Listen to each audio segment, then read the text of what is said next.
Oi, gente, como vocês estão? Vamos dar continuidade às nossas aulas de citologia, tá? A gente já teve uma aula de introdução à citologia, falamos da membrana, começamos a falar dos transportes da membrana, a última foi transporte passivo, agora vamos para o transporte ativo. Então, o transporte ativo é o que ocorre através da membrana celular com gasto de energia. Essa energia é em ATP, tá? Nesse caso, o transporte de substância ele vai ocorrer do local de menor concentração para o de maior. Como isso não é de forma espontânea, aí a célula vai precisar gastar energia. E por conta disso a gente diz que é contra o seu gradiente de concentração, né? Que ela sai de onde tem menos para onde tem mais. Então, é um processo contínuo que ocorre com a ajuda de proteínas, as ATPases. Dentre as substâncias que podem ser transportadas ativamente na membrana, a gente tem os íons de sódio, potássio, ferro, hidrogênio, cálcio e alguns tipos de açúcares e de aminoácidos, tá bom? Bom, quais são as funções desse transporte ativo? Ele vai ser útil na respiração celular, tá? Na síntese de proteínas, na formação de proteínas, na concentração, tá? Dos impulsos nervosos. Então, ele participa dos impulsos nervosos e na contração muscular. Então, ele tem grande importância, né? Pois é, na respiração celular, para que ela ocorra, para que esse tipo que essa respiração ocorra e a gente obtenha energia, a gente vai precisar do transporte ativo. Então, proteínas a gente precisa para tudo, inclusive para nossos aminoácidos. Impulsos nervosos e contração muscular. Então, são atividades necessárias de forma contínua para o nosso organismo. E quem vai estar trabalhando continuamente aí a membrana com transporte ativo. Então, tem dois tipos, tá? De transporte ativo que eu vou falar. Que no caso, o primeiro, transporte ativo primário, que é o que a gente chama, tá? O principal exemplo é a bomba de sódio e potássio. Nesse tipo de transporte, a energia ela vai ser derivada da quebra, tá? Da quebra da ATP. Ou de outro composto que tenha fosfato com energia, tá certo? Vai ser necessário quebrar isso aí, essa molécula. Aí, um exemplo, como eu falei, o que a gente mais vê em estudos é a bomba de sódio e potássio, que vai ocorrer em todas as células do corpo. Então, algumas proteínas presentes na membrana plasmática, elas atuam como bomba de íons. Aí, nesse caso, elas capturam os íons de sódio do citoplasma e transportam para fora da célula. Enquanto isso, elas também capturam íons de potássio do meio e transportam para o citoplasma. Então, a bomba de sódio e potássio, ela vai ocorrer de forma contínua e é fundamental para que as células funcionem, tá? Para que o metabolismo ocorra. Então, aqui tem um desenhozinho esquemático, certo? Da bomba de sódio e potássio. O que é que vai acontecer? Essa proteína ela vai se ligar ao íon de sódio, certo? Aqui tem o meio extracelular, o meio intracelular, certo? Ela vai se ligar ao íon de sódio, certo? Para que ele entre, tá? Então, o potássio, a bomba de sódio e potássio liga-se em um íon de sódio na face interna da membrana e libera na face externa. Ali vai se ligar o íon do potássio e vai liberar na face interna da membrana. Então, a energia de transporte ativo, ela vai ser a quebra do ATP. Então, eu tenho aqui, ó, sódio, certo? Sódio no meio extracelular, a proteína pegando, agarrando ele e liberando para fora, e potássio para dentro, tá? Então, eu vou ter sempre mais sódio no meio externo do que no meio interno, eu vou ter mais potássio.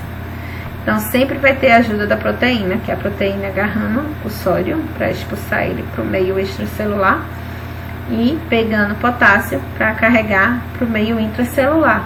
Com isso, ela faz, para que isso ocorra, a energia que vai ser utilizada aí nesse processo vai ser uma quebra, tá, da moléculazinha de ATP. Outro tipo de transporte ativo, isso aqui a gente chama de secundário ou acoplado. Esse tipo de transporte vai se chamar secundário porque ele não vai utilizar diretamente a energia, tá, gasta lá do ATP.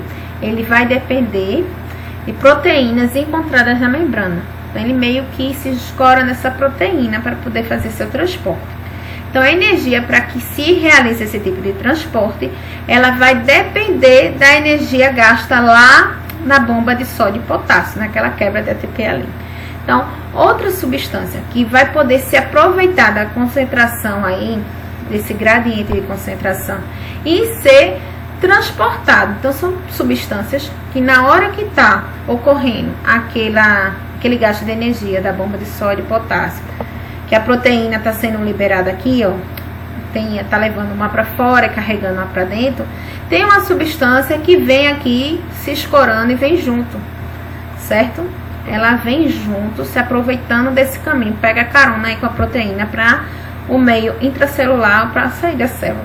Então, outras substâncias, elas vão ser transportadas juntamente com o sódio, como moléculas de açúcar, por exemplo, cuja concentração dentro da célula é alta, tá? Então, elas aproveitam o ingresso do sódio e acompanham para o meio intracelular, certo? Então, vai ter moléculas de glicose lá no meio externo, extracelular. Ela vai, quando a proteína de sódio, ela está sendo liberada, a proteína pega, carrega essa daí, essa se aproveita carona da proteína para entrar na célula, tá bom? Porque ao mesmo tempo que está ocorrendo transporte ativo, né, com gasto de energia, o passivo também está ocorrendo.